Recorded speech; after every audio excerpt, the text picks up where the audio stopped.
Jadi gini kawan, syahadatain itu tidak mesti kemudian sesuai dengan keinginan saudara, harus tertulis sesuai dengan apa yang Anda inginkan. Rasulullah Muhammad sallallahu alaihi wasallam sendiri mengatakan, "Sallu kama ra'aitumuni usolli." Di dalam salat itu ada tahiyat. Di situ ada kemudian syahadatain. Rasulullah mencontohkan itu, maka kami juga melakukan itu. Syarat itu yang kemudian menjadi pokok utama iman Islam. Bersaksi tiada Tuhan selain Allah. Persaksian kami ini implementasinya iman. Begitu juga kepada Nabi Muhammad. Maka syarat untuk masuk Islam ya beriman kepada Allah, bersaksi, syahadatain, mempersaksikan Allah tidak ada Tuhan selain Dia, Nabi Muhammad adalah utusannya. Selesai. Sementara Anda menginginkan harus ada tertulis asyhadu alla ilaha illallah. Oh, Islam tidak kayak begitu. Tidak harus mengikuti keinginan saudara. Seperti itu, saudara. Silakan Dinda Gus Wafi, mungkin ada yang ingin ditambahkan. Sabar ya, Anda statusnya bertanya. Silakan. Oke, bismillahirrahmanirrahim. Yang disampaikan Bang Zuma itu sudah benar. Jadi begini Mas, Al-Quran itu adalah jeruk. Ini saya umpamakan ya, saya simpelkan ya. Al-Quran itu adalah jeruk. Nabi Muhammad yang menjelaskan apa jeruk itu. Jeruk adalah buah yang berwarna kuning. Kalau dikelupas isinya banyak, ada bijinya, beli di pasar. Itu Nabi Muhammad. Di dalam Al-Quran, kita wajib beriman kepada Allah dan Rasulnya. Ketika itu yang diutus adalah Nabi Muhammad. Nah, lengkapnya bagaimana sih cara kita masuk Islamnya berarti? Karena disuruh beriman, apakah harus dengan kata asyhadu alla ilaha illallah? Dicontohkan oleh Nabi. Suatu saat malaikat Jibril datang kepada Rasulullah Shallallahu Alaihi Wasallam. Lalu di depan ada banyak para sahabat. Lalu malaikat Jibril bertanya kepada Nabi Muhammad, "Mal Islam?" Bagaimana maksudnya agama Islam? Masuk agama Islam, kewajiban dalam Islam itu bagaimana wahai Muhammad? Maka Nabi Muhammad mengatakan, "Antashhada an la ilaha illallah wa anna Muhammadar Rasulullah wa anta taqumus shalah wa yu'tuz zakah," dan lain sebagainya. Jadi Islam itu, kata Nabi Muhammad, menjawab pertanyaan malaikat Jibril yang sedang ingin mengajari para sahabat yang ada di depannya. Islam adalah dengan mengucapkan asyhadu an la ilaha illallah wa anna Muhammadar Rasulullah. Nah, itu langsung Nabi Muhammad, karena Quran ini kan yang paham adalah Nabi Muhammad, yang dikasih wahyu oleh Allah kan Nabi Muhammad. Maka ketika Al-Quran menerangkan sesuai yang disampaikan Bang Zuma tadi, wajib beriman kepada Nabi Muhammad dan Allah. Maka diajari oleh Nabi Muhammad kepada para sahabat untuk mengatakan dua kalimat syahadat tersebut. Itu hadis sahih, riwayat Imam Bukhari dan Muslim. Sekian, lanjut. Masya Allah. Silakan Bang Jibril. Terima kasih Ustadz Wafi. Tadi kan Ustadz bilang bahwa malaikat Jibril mendatangi Nabi dan bertanya, bagaimana ketika Nabi bersama sahabat, bagaimana syaratnya agar masuk menjadi umatmu? Lalu muncullah kata-kata dua kalimat syahadat tadi. Tertulis di mana? Hadis nomor berapa itu ucapan itu, Ustadz Wafi? Oke, ini saya bukakan ya. Riwayatnya itu. Bentar.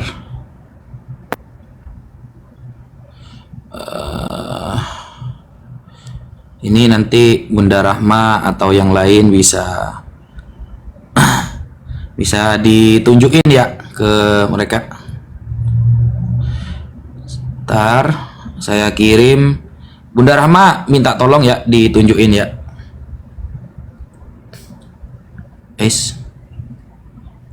Saya kirim di grup Bunda Rahma.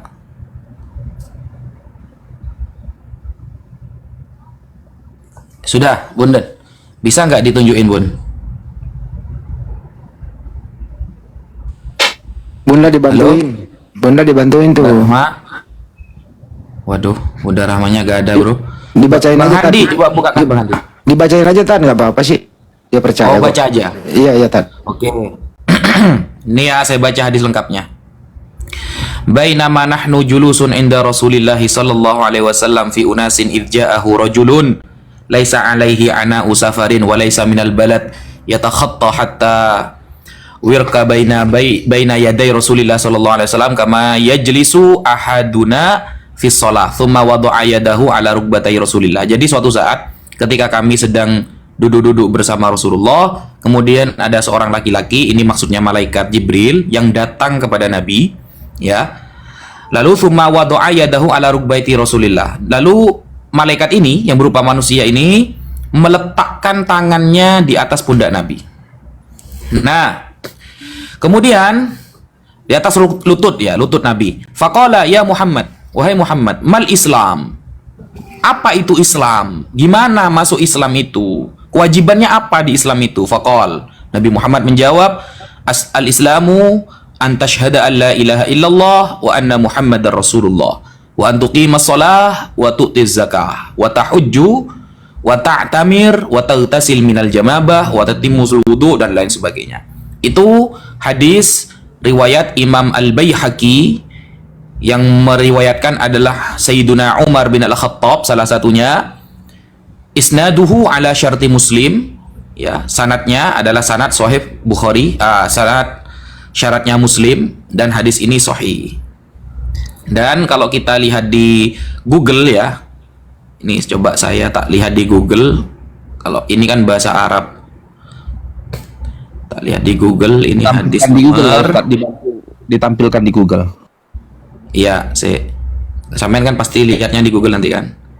Ini hadis, sampean klik di Google itu hadis kedua, Arba'in Nawawi hadis kedua. Coba tulis di Google Arba'in Nawawi hadis kedua.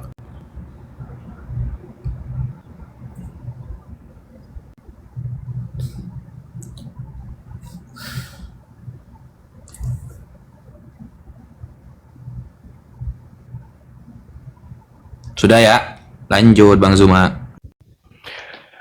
Iya, baik. Jadi memang agak berat ya kalau seorang Kristen bertanya tentang Al-Quran, karena itu sama halnya anak TK bertanya kepada seorang profesor terkait dengan buku kedokteran. Itu agak berat karena belum kaji tentang Islam. Gitu, jawabnya Juma. Nggak boleh Nah, gitu. ketika saudara guru kami menjelaskan kepada Anda, apa yang Anda tangkap? Begini, seperti Yesus, aku bawa ke Yesus dulu ya, seperti memecah-mecah roti dan aku nggak mau juga hanya mana aja aku tanya. Enggak, saya nggak waktu tanya aku itu. Yang saudara terima tadi dari penjelasan guru kami itu apa? Yang bisa ku terima masih ngambang, artinya Nah, itulah yang ku bilang. Itulah yang saya katakan. Anak Begini, TK Juma. kalau dijelaskan, sabar dulu. Nggak bisa kayak gitu.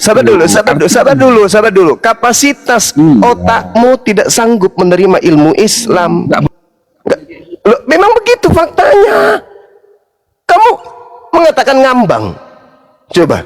Ngambang katamu. Iya, karena kamu tidak bisa. Kamu itu anak TK bertanya tentang keilmuan yang sudah tinggi, ilmu langit. Kamu tanya, pengetahuanmu membedakan antara manusia saja dengan setan, kamu nggak bisa. Jadi habis-habiskan waktu. Izinkan saya kemudian menjelaskan. Tidak usah banyak tanya lagi nanti saya banyak nanya, nanti nangis. Al-Quran mengatakan fa'aminu billah wa rasulih wan nuril ladzina anzalna wallahu bima ta'maluna khabir. Maka berimanlah kamu kepada Allah. Kami harus beriman kepada Allah. Dan iman kami itu harus kami persaksikan. Dan beriman jugalah kepada Rasulnya. Dan beriman jugalah kepada Al-Quran. Itu. Maka konsep iman dalam Islam itu kami harus mempersaksikan niat, lisan, perbuatan. Tuh yang dikatakan iman. Makanya di dalam Al-Quranul Karim perintahnya kemudian kepada baginda Rasulullah Muhammad SAW, inna arsalnaka syahida wa mubashshira wa nathira. Sungguh aku Allah mengutus engkau wahai Nabiku Muhammad sebagai saksi, membawa berita gembira dan peringatan. Itu kamu sebagai kuutus sebagai pembawa kabar gembira dan memberi peringatan kepada manusia sebagai saksi, litu'minu billah wa rasuli, agar kamu semua beriman kepada Allah dan Rasulnya. Maka kami umat Islam harus bersaksi tiada Tuhan selain Allah dan Nabi Muhammad itu adalah Rasulullah. Selesai bagi orang yang berakal. Ente muncul bertele-tele-tele, ngambang. Kenapa ngambang? Tidak ada perangkat. Begini Juma, apa emang ulama yang merumuskan itu? Begitu maksudku. Lah, saya sudah menjelaskan Al-Quran. Tanpa ulama jelaskan pun orang berakal pasti sudah paham. Tadi kan Ngerti dari ente? hadis, berarti bukan perintah Ini Allah. dari Al-Quran. Hadis pula mau ku bahas. Hadis itu kitabnya bahasa Arab. Mana bisa kau mengerti? Kalau Al-Quran kan perintah Allah, kalau hadis kan riwayat Nabi Muhammad. Apakah Al-Quran itu perintah itu Allah? sudah dijelaskan. Al-Quran itu pokok hukum-hukumnya. Untuk mengurainya maka Allah mengutus wakilnya, yaitu Nabi Muhammad. Nabi Muhammadlah kemudian yang punya tugas menguraikan isi dalam Al-Quranul Karim. Bil bayyinati waz zubur wa anzalna ilaika dzikr litubayyana lin-nasi ma nuzzila ilaihim wa la'allahum yatafakkarun. Itu jelas itu. Nabi Muhammad punya legalitas untuk menjelaskan kalimatullah kepada seluruh umat manusia. Maka sudah diurai tadi. Nabi Muhammad mengajarkan, salatlah kalian sebagaimana aku salat. Apa bacaan salat diantaranya? Ada itu. Asyhadu an la ilaha illallah wa asyhadu anna Muhammadar Rasulullah. Petunjuk. Kami ikuti. Al-Quran juga membentengi kami dengan akidah itu, dengan ajaran itu. Tak ada masalah di sana. Nah sekarang Anda sok-sokan datang bertanya, seakan-akan Anda itu santri yang sudah mondok bertanya kepada seorang ulama. Kan saya nggak tahu, Juma bertanya. Saya mengatakan kepada saudara, kapasitas untuk menerima jawaban di otak Anda itu belum ada. Ketawa pula. Begini loh. Nah, sekarang begini aja deh. Sekarang begini. Saya boleh balik bertanya? Boleh. Oke. Tolong tunjukkan kepada saya di mana ajarannya. Kan Yesus nih bersaksi nih. Aku bersaksi bahwa semua mujizat yang telah aku lakukan, mujizat yang diperintahkan oleh Tuhan untuk aku kerjakan, mujizat itu yang aku kerjakan sekarang, dan mujizat itu yang bersaksi tentang aku bahwa aku adalah utusan Bapa. Itu kesaksian Yesus tuh. Ada Di kesaksianku. mana ayat itu? Nggak ada kayak gitu tertulis, Juma. Yohanes 5 nomor 36. Inilah yang saya katakan, kapasitas anak TK ini membahas tentang Ayat itu jangan kau tambah-tambahi. ketinggian. Kamu ketinggian membahas Al-Quran, belum bisa. Kamu loloskan dulu dirimu dari ajaranmu, baru kemudian masuk ke Quran. Patahkan dulu argumentasi kitabmu dengan akalmu, baru bisa mendapatkan Tunjukkan pakai cahaya kamera Al-Quran. lah. Aku handphoneku satu aja ini. Pakai satu. Yohanes 5 nomor 36. Ada kesaksianku yang lebih penting dari kesaksian Yohanes Pembaptis, bahwa semua pekerjaan yang aku kerjakan, yang diperintahkan, pekerjaan itu juga yang aku kerjakan saat ini, dan pekerjaan itu yang bersaksi tentang aku, bahwa Bapa yang telah mengutus aku. Yesus membangkitkan orang mati, orang buta melihat, orang lumpuh berjalan, angin menjadi tenang, kemudian air menjadi anggur, dan seterusnya. Itu untuk pembuktian kalau dia itu dipersaksikan oleh pekerjaan-pekerjaan tersebut. Pekerjaan-pekerjaan dahsyat yang Yesus lakukan di tengah-tengah Bani Israel bersaksi kalau Yesus itu adalah Rasulullah. Kata siapa? Kata Yesus. Tertulis di mana? Yohanes 5 nomor 36. Sekarang muncul pertanyaan, tolong tunjukkan di mana kesaksian Yesus yang menyatakan, barang siapa yang menyembahku, beribadah kepadaku, maka dia akan selamat masuk surga. Ada kesaksian seperti itu? Silakan.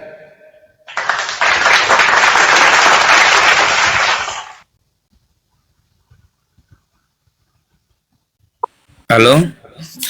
Kalau spesifiknya seperti yang kau bilang itu, Juma, di mana ada Yesus bersaksi, sembahlah aku, segala macam, itu nggak ada seperti itu di Alkitab. Lah, lalu kenapa kalian menyembahnya? Kalau kami kan sudah jelas tadi, litu'minu billah wa rasuli wa tu'azziru. Jelas itu perintah Allah, agar kamu beriman kepada Allah, agar kamu beriman kepada Rasulnya. Nah sekarang mana di dalam kitabmu hal yang sama seperti yang tadi yang saya katakan? Hidup kekal itu adalah mereka mengenal, berarti bersaksi kan, bahwa engkau adalah satu-satunya Tuhan yang benar, dan bersaksi bahwa Yesus adalah utusanmu. Tuh. Nah sekarang mana kesaksian yang diajarkan Yesus? Menyembah Yesus adalah selamat. Mana? Hidup kekal adalah menuhankan Yesus. Hidup kekal adalah beribadah kepada Yesus. Mana dalilnya? Mana ajaran dari Yesusnya? Ada? Ada bang? Ada? Yesus kan berkata, aku berasal dari Bapa. Apanya ini?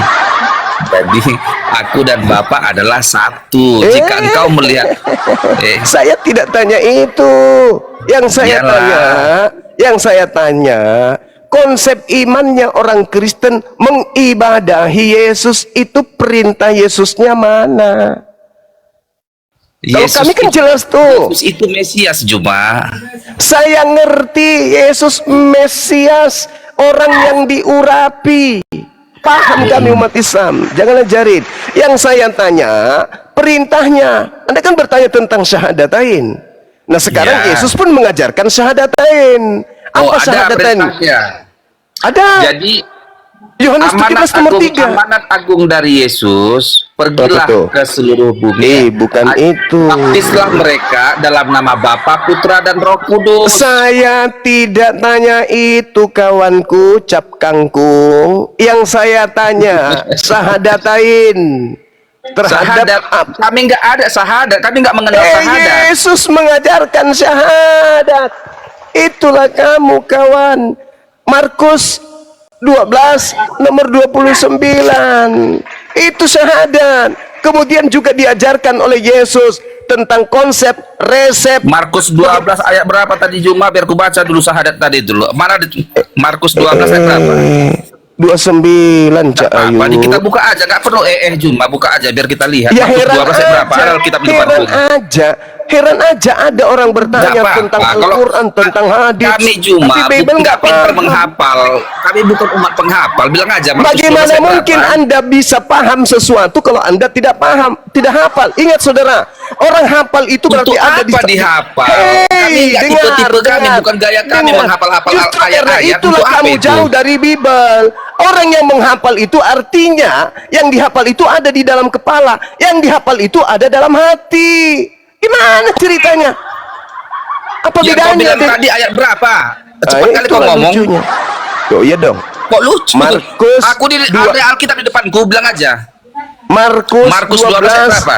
Nomor 3042. Mukiper. Masih mau kau datang besok. Itulah kau dibodohi terus sepanjang hari sampai kau dikubur. Nomor 3000 berapa? Karena kamu tidak ngerti Bible. Makanya pendetamu itu cuma ngecap-ngecap di mimbar. Kamu hanya manggut-manggut. Kau nggak tahu. Janganlah menambah-nambahi ayat kitab orang. Pantang kayak gitu. Markus 12 nomor 3420 bab linear ketiga.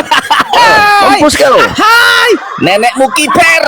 Makanya Bible sendiri nggak paham. Mana 3000 sekian? Iya makanya kau tak Sahih belajar. Bukhari yang sampai 3000-an. Makanya Sahih Bukhari kau tahu, Bible kau nggak ngerti. Jadi Shema Israel, Adonai Elohenu, Adonai Ahad. Jadi nggak sampai 3000-an ayat itu, cuma janganlah mengada-ada. Yang benar-benar aja lah. Markus 12 nomor 29 kecelo. Kami pantang mengada-ada, yang apa adanya aja lah. Pantang mengada-ngada, awas ya kau jilat ludahmu sendiri. Jadi kalau aku lihat gaya kalian. Cobalah itu, baca itu kitabmu. Nggak sanggup kau jawab, kau salahkan aku. Udahlah, Yesus mengajarkan mana bersaksi bahwa dia itu adalah Tuhan mana? Ada enggak? Yesusnya kan bersaksi tuh di hadapan Tuhannya, dia bersaksi. Hidup kekal itu mereka mengenal Engkau satu-satunya Tuhan yang benar. Itu aja ayat andalanmu kulihat, macam nggak ada lagi yang lain. Ini kita berbicara mengenai syahadatain, bro. Ini aja bosan aku ceritamu ini aja, turunlah aku. Nah sekarang begini. Menurut Yesus, itu aja menurut bosan. Yesus, hidup kekal bisa diperoleh kemudian mengenal Yesus sebagai utusan Tuhan atau sebagai Tuhan kabur. Payah, diladenin bahas tentang hadis ketinggian. Bahas Bible aja. Coba Dinda. Di Markus berapa itu loh? Dia tanya Markus, tadi bahas Al-Quran hebat. Temannya Edis ini. Harusnya kan kaidahnya kita pelajari Quran dulu. Al-Quran mengajarkan ciri-ciri orang kafir, ciri-ciri orang fasik, ciri-ciri hukuman orang kafir yang didapatkan di dunia seperti ini. Kita baca Al-Quran itu, lalu kemudian kita cocokkan dengan keadaan saudara Kristen. Kok betul ya? Kok jelas ya? Sama, kenapa bisa? Itu baru orang belajar. Lah ini bahas hadis tentang syahadat. Lupa kalau Yesus sendiri mengajarkan syahadat.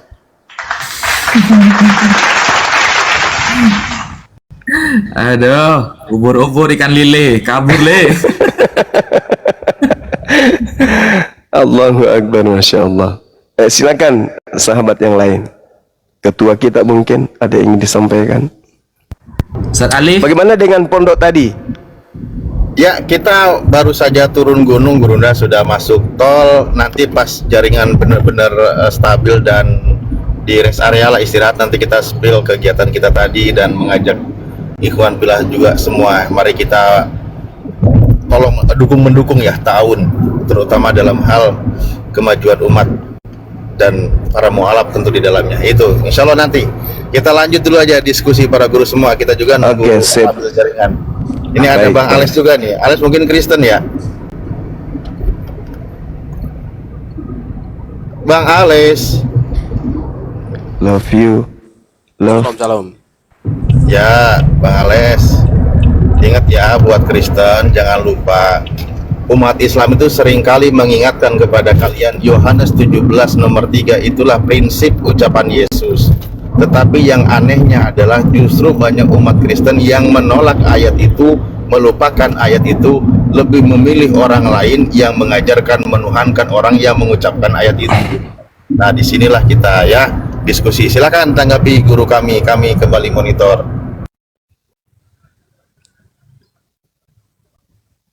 Monggo, Ya, Mas salam, Ales Bang. bertanya atau ditanya. Ini Bang, Dinda Maafi ini, Dinda Maafi yang bisa ini. Silakan. Ya, silakan. saya bertanya, saya nggak mau debat sekarang, saudara. Nggak mau debat, nggak, pokoknya mau diskusi aja. Tapi tentang konsep ini, boleh nggak? Mumpung ada Ustadz Wafi di sini. Kamu Boleh. Protestan ya? Katolik Bang, Katolik aku. Oke, lanjut. Apa pertanyaannya? Gini Ustadz, saya akan membacakan satu ayat. Ayat itu ayat Al-Baqarah. Al-Baqarah ayat 30. Ayat 30 itu tuh. Nah, di situ Al-Baqarah ayat begini, Pak 30. Ustadz. Oke. Ya, Nabi Adam. Di situ kan ayatnya begini, Pak Ustadz. Ketika Allah mengikrarkan janjinya kepada malaikat, Allah berkata, sesungguhnya aku akan menjadikan seorang khalifah di bumi. Benar begitu ayatnya, Pak Ustadz? Iya. Terus?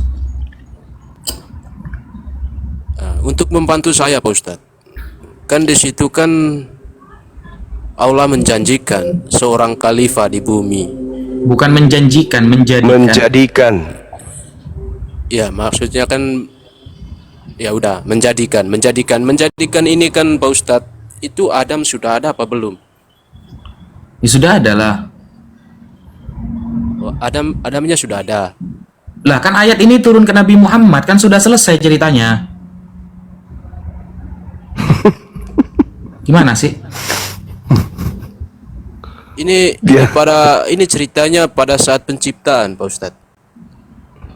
Memang Al-Quran memang diturunkan kepada Nabi Muhammad. Maksudnya saya gini, ini kan ayat waktu Allah mengatakan sesungguhnya, kan belum terjadi apa-apa di sini, Pak Ustadz. Masih laskar surgawi di sini. Yang dalam hal ini kan malaikat, ya kan? Ya. Allah kan bicara kepada laskarnya bahwa ia akan menjadikan seseorang di bumi nanti khalifah atau pemimpin. Nah, saya bingung di sininya, Pak Ustadz. Itu waktu itu Adam sudah ada apa belum tuh?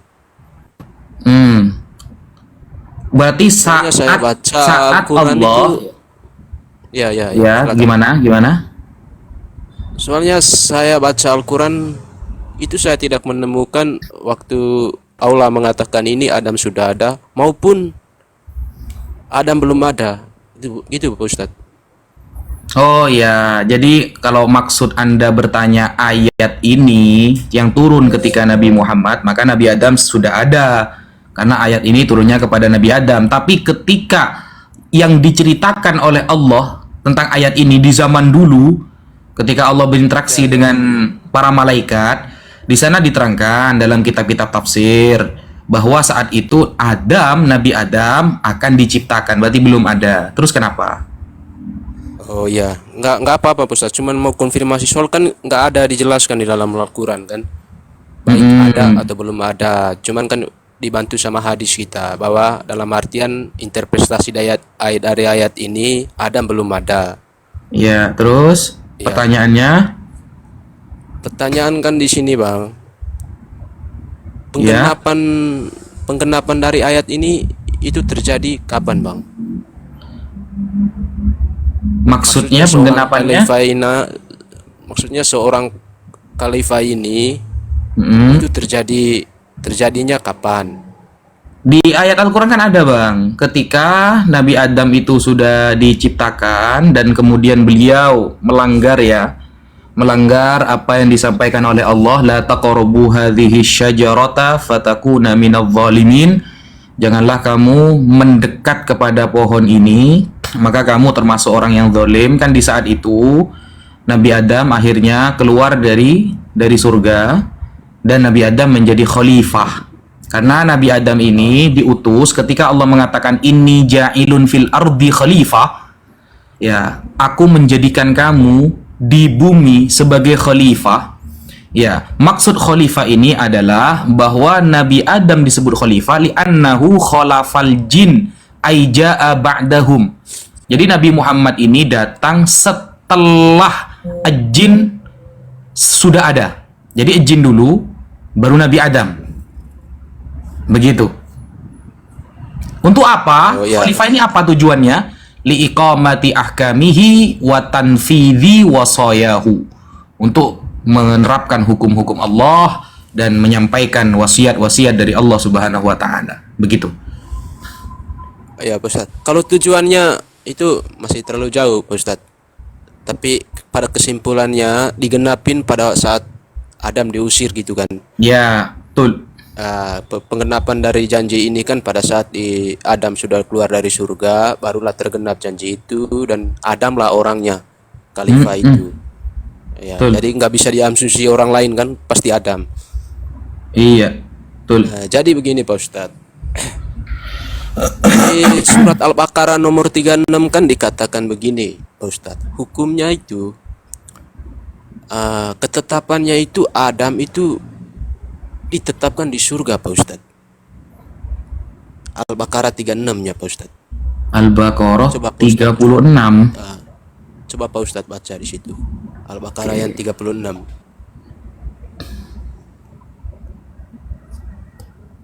Oke, terus Di situ kan permulaan ciptaan Adam ini diciptakan untuk ditetapkan di surga kan Pak Ustadz. ya. Begitu Pak Ustadz. Ya. Terus menyangkut dengan khalifah tadi. Gini aja Pak Ustadz, saya juga bingung menguraikannya. Kalau misalnya ada ditetapkan di surga, itu ketetapan pada mulanya. Siapa yang membatalkan ketetapan ini untuk Adam menjadi khalifah, Pak Ustaz? Oh bukan, begini mas, ini ya paham, ini sebenarnya pertanyaan sudah dari dulu ini ya. Ketika Nabi Adam dikatakan, wa qulna ya Adamu uskun, ya, wahai Adam, bertempatlah kamu, diamlah kamu, antah kamu, wa zaujuka dan pasangan kamu, al jannata di surga, wa kula dan makanlah kalian berdua minha dari surga itu, rogodan haitsu syi'tuma, terserah, cuma wala taqraba hadhihi syajarah fatakuna minadh dhalimin. Nah, ketika Nabi Adam sudah melakukan pelanggaran dengan mendekat kepada asy-syajarah, pohon yang dilarang oleh Allah, ternyata fa'azallahuma syaitan anha fa'akhrajahuma mimma kana fihi. Lalu setan ya menggoda Nabi Adam dan Sayyidah Hawa dari gangguan untuk mendekat dari syajarah tersebut, maka Allah mengeluarkan keduanya. Nah, Allah di dalam agama Islam kita itu ada konsep yang namanya kodok dan kodar, mas. Allah sudah mengkodokkan. Kodok apa? Kodok adalah sesuatu yang telah Allah tulis, telah Allah tentukan sebelum segala sesuatu ada. Itu ya. Kodok adalah sesuatu yang telah Allah tetapkan sebelum segala sesuatu ada. Kodar adalah realisasinya. Sekarang ini sudah terjadinya ini. Sesuai dengan yang dulu. Itu namanya qadar. Allah sudah menetapkan dalam kodok bahwa Nabi Adam sebagai khalifah. Lalu Allah itu sudah menetapkan bahwa nanti yang akan menyampaikan hukum-hukum Allah, wasiat-wasiat Allah adalah Nabi Adam. Sebenarnya syaitan ketika menggoda Nabi Adam, Allah tahu bahwa Nabi Adam nanti akan terpeleset khilaf, bukan bermaksiat ya. Nabi Adam bukan bermaksiat, bukan berdosa, terpeleset, terjadi khilaf kepada Nabi Adam. Karena kalau kita bahas, loh kan gara-gara dosa Nabi Adam kan beliau itu diturunkan, bukan gara-gara karena jadi khalifah. Oh tidak, Nabi Adam itu ketika mendekati pohon ini menggunakan kata amar ghairu lazim, perintah yang tidak menuntut untuk kewajiban. Allah cuma mengatakan wala taqraba hadhihi syajarah. Perintah itu ada kalanya dua, mas. Ada kalanya wajib, ada kalanya sunnah.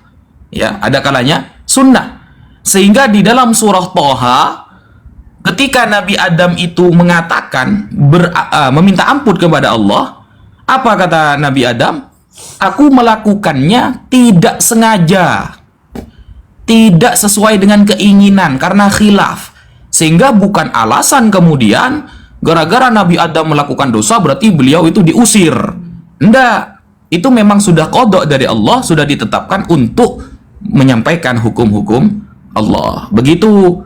Jadi salah kalau ada orang mengatakan Nabi Adam berdosa gara-gara mendekati pohon khuldi misalnya. Bukan.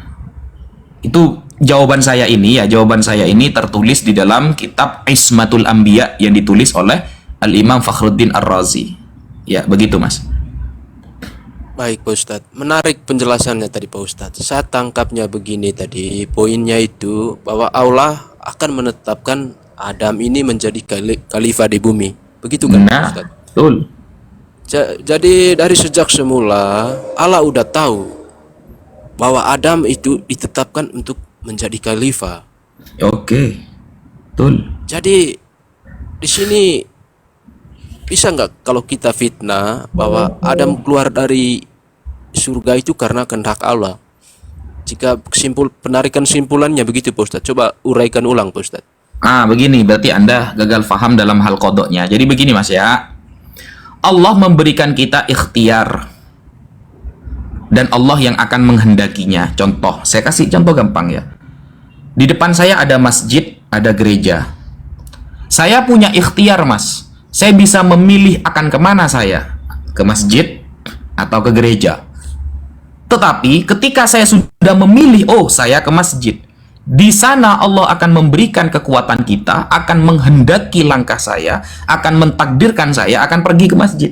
Jadi ikhtiar dari saya, kehendak dari Allah, begitu ya. Saya ulangi, ikhtiar dari saya, kehendak terjadinya saya jalan ke masjid itu dari Allah.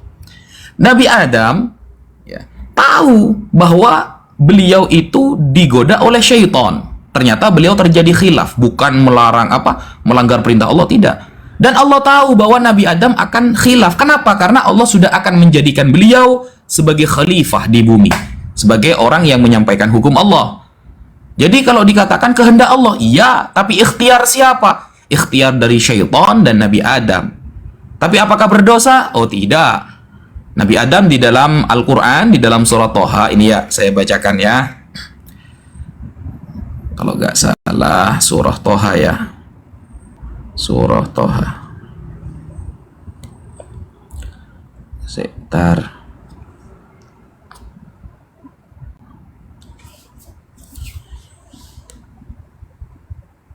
Waduh. Ada. Waduh, ntar ya.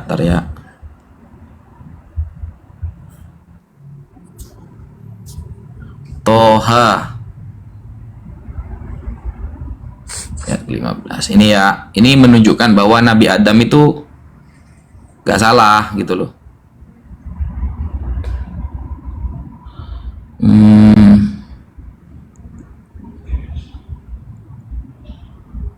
Bukan ternyata, bukan Toha. Saya lanjut dulu Bang Zuma, saya sambil nyari ayatnya.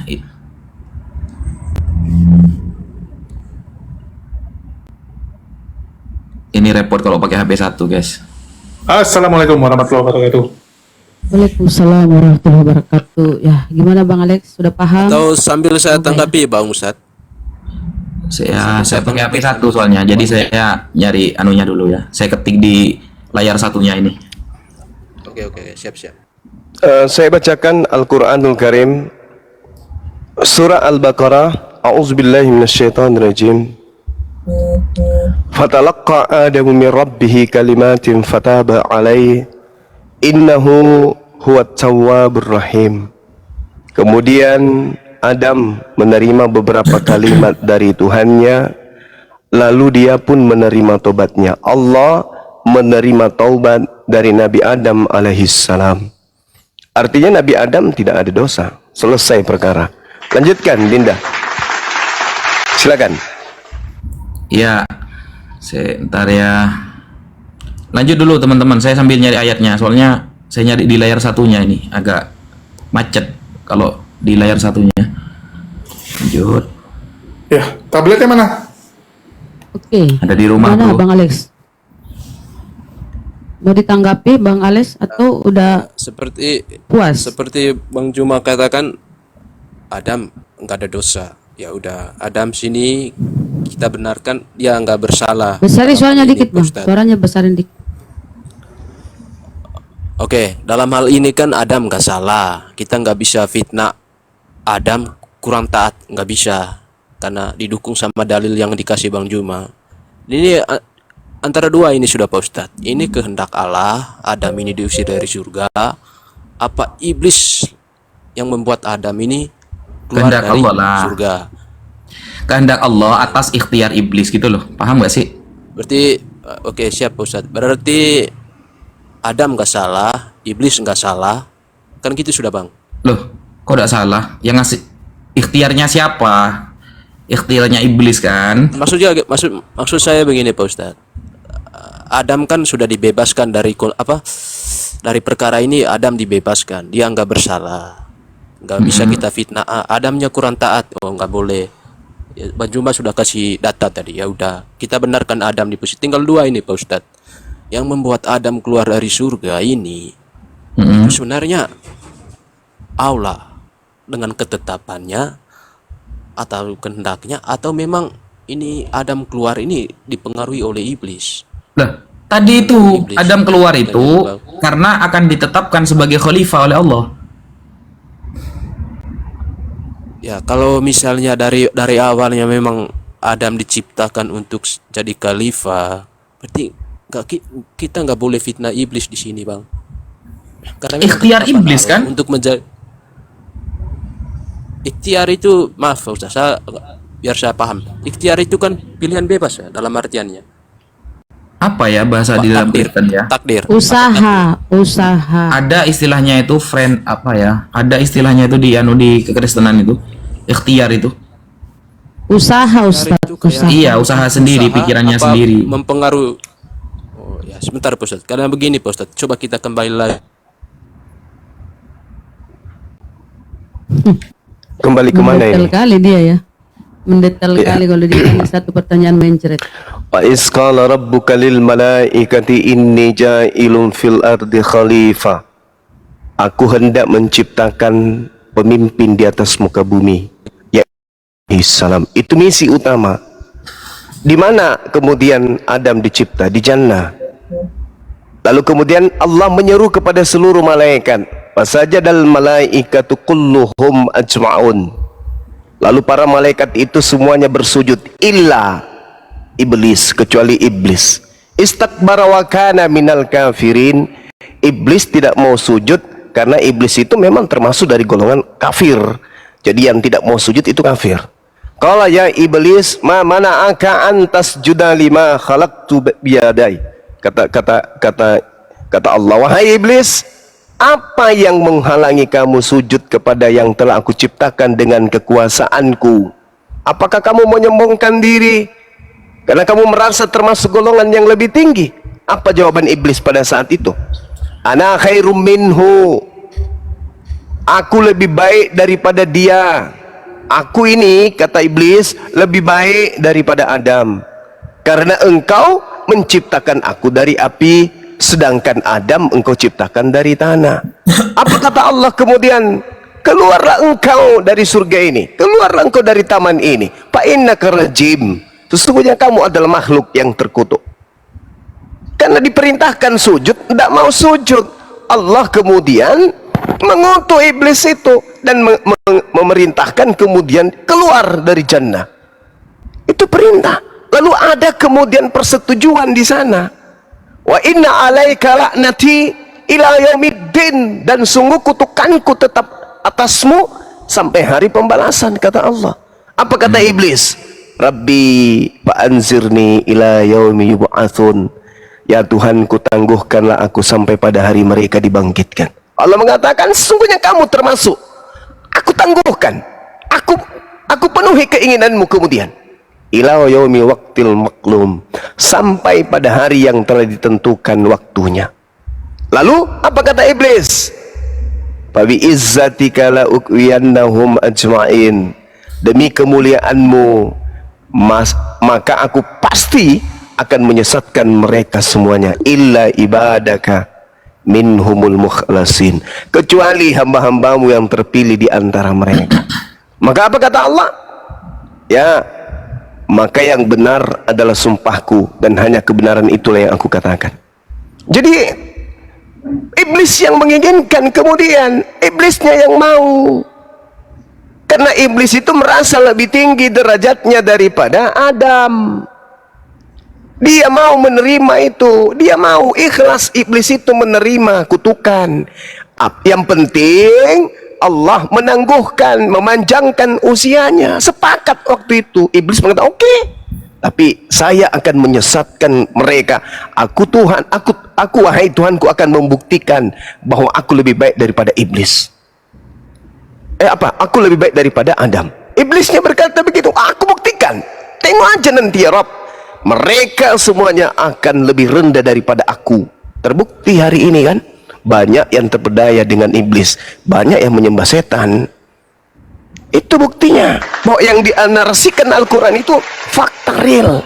Ketika Allah Ini bertanya, ketemu, ya Bang, iblis. ayatnya Bang, Gimana dek, silakan. ketemu ayatnya. Jadi Alhamdulillah, lanjut. ini Allah ya, Allah itu sudah mengatakan Nabi Adam itu tidak salah. Bukan gara-gara buah khuldi dia itu dikeluarkan dari surga. Betul kata Bang Zuma tadi. Ya setan yang salah karena ikhtiarnya dia gitu loh. Asli pendapat dari setan. Nah ini ya, ternyata surat Toha ayat 115, bukan ayat 15 ya, kurang 100 tadi. Karena ayat ini sudah dulu saya catat, ini baru ketemu ya. Saya bacakan. Bismillahirrahmanirrahim. Walaqad ahidna ila Adam min qablu. Dan sungguh kami telah berpesan kepada Nabi Adam dahulu, sudah dipesan oleh Allah bahwa jangan sampai tergoda oleh syaitan. Nah, fanasiyah, tapi Adam lupa. Ini Allah yang menarasikan ya. Tapi Nabi Adam lupa. Walam najid lahu azma, dan kami tidak mendapati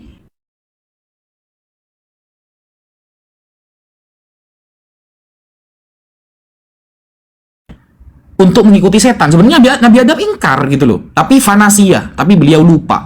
Sehingga turunnya Nabi Adam itu karena memang Allah menjadikan beliau khalifah. Bukan karena gangguan setan lalu diusir sebagaimana orang-orang mengatakan. Tidak. Maka betul yang disampaikan Bang Zuma tadi, jangan fokus kepada cerita ini. Tapi fokus ketika cerita iblis disuruh sujud. Dia sombong, dia tidak mau. Sehingga saat itu dialah justru yang dikeluarkan dari surga. Sampai tadi ya ada ayat yang disampaikan Bang Zuma, anzirni ila yaumi yub'atsun, kata iblis. Kalau memang aku diusir ya Allah, berikan aku kehidupan sampai hari kiamat. Aku akan mengganggu anak cucu Adam. Maka Allah menepati keinginannya. Innaka minal munzorin. Ya, kamu akan dihidupkan sampai hari kiamat. Ya, sehingga banyaklah yang tidak menyembah Allah, ya, yang ingkar. Lanjut Bang Zuma. Itu ayat Toha ya, Toha 115. Oke Bang, jadi saya agak sedikit paham ini. Jadi jika kita bebaskan Adam dari perkara ini tidak bersalah, pertanyaannya Pak Ustadz, kenapa Adam meminta ampun dan Allah menerima tobatnya? Apa salah Adam Pak Ustadz? Silakan. Ya, lafalnya kan begini, fa'aso adamu rabbah. Ya. Oh, kalau secara terjemahan kita tidak paham Al-Quran, tidak paham maksudnya, seolah-olah Nabi Adam bermaksiat. Tidak, begini loh Mas. Ini ya, ini pelajaran Islam ya, yang tidak ada di teman-teman Kristen. Ini di Islam ada.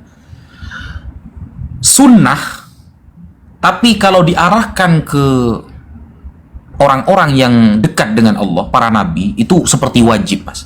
Para nabi melakukan hal sunnah ka'annahu wajib, seperti hal yang wajib. Beda dengan kita. Kita kalau perkara sunnah itu dilakukan dapat pahala, gak dilakukan boleh. Kalau kita kan sunnah malah ditinggalkan. Kalau para nabi enggak. Nabi lupa saja, itu Nabi sudah mengatakan minta ampun kepada Allah. Itu makanya nabi-nabi itu kan maksum, terjaga dari dosa. Sehingga khilaf sedikit saja mereka langsung meminta ampun kepada Allah Subhanahu wa taala. Andaikan lupa, sifat lupa itu diarahkan kepada kita, itu gak dosa sebenarnya. Makanya kata Rasulullah, rufi'al qalam. Ya, catatan amal baik dan buruk akan diangkat oleh Allah ketika orang itu lupa.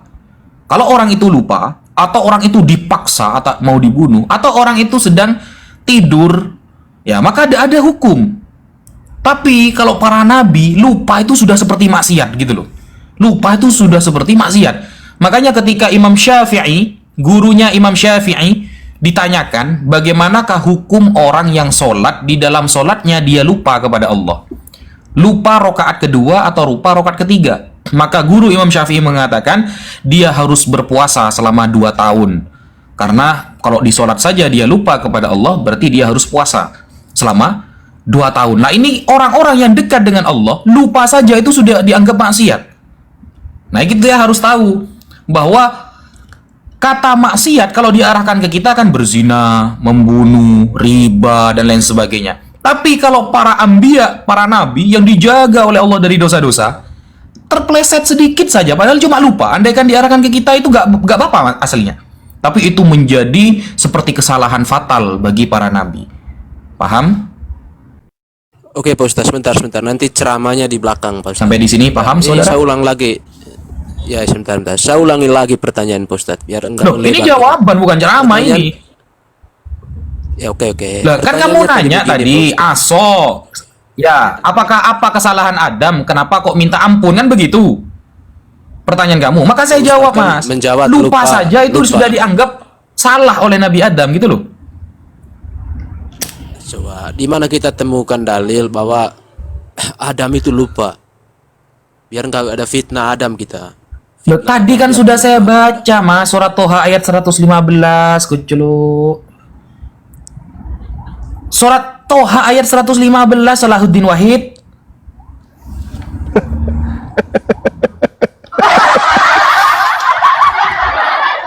Nabi Coba Adam baca itu, tidak, sorry, sedikit aja. Ya. Nabi Adam itu sudah diingatkan oleh Allah sebelum kemudian dijatuhkan oleh iblis. Wala taqraba hadhihi syajarata fatakuna minaz zalimin.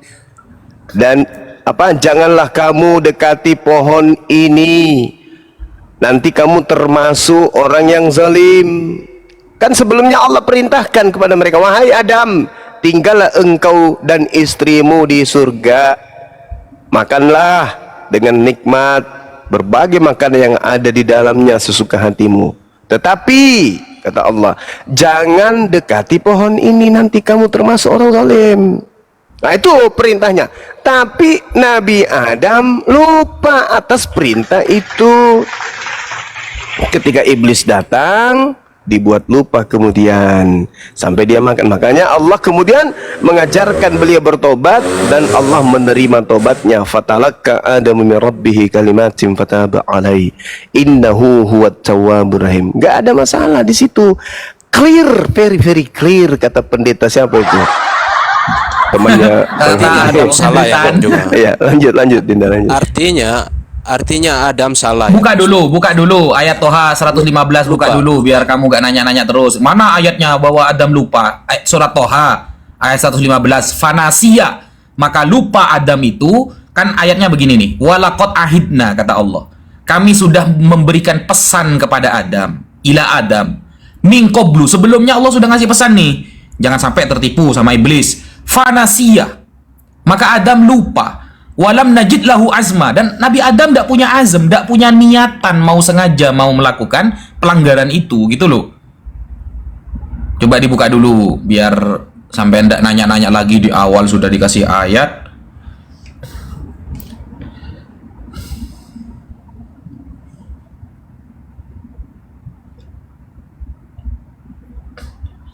Yang susah itu, Mas, ada Rasa udah cukup Ya, ada jelas ya Tuhan. penjelasannya ya. Tunggu dulu, Bunda, Rasa Bunda cukup, Rahma. cukup jelas. Tunggu dulu, Bunda.